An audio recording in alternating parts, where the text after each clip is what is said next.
8ನೇ ಕೀರ್ತನೆ.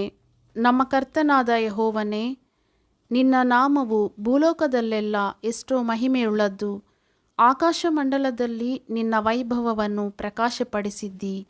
ನಿನಗೆ ವಿರೋಧವಾಗಿ ನಿಂತು ಮುಯ್ಯಿ ತೀರಿಸುವ ವೈರಿಗಳ ಬಾಯನ್ನು ಕಟ್ಟುವುದಕ್ಕೋಸ್ಕರ ನೀನು ಬಾಲಕರ ಮತ್ತು ಮೊಲೆಕೂಸುಗಳ ಬಾಯಿಂದ ಬಲವಾದ ಸಾಕ್ಷಿ ಉಂಟಾಗುವಂತೆ ಮಾಡಿದ್ದಿ.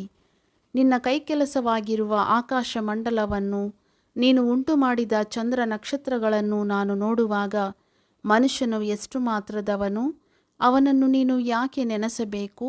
ಮಾನವನು ಎಷ್ಟರವನು, ಅವನಲ್ಲಿ ಯಾಕೆ ಲಕ್ಷ್ಯವಿಡಬೇಕು?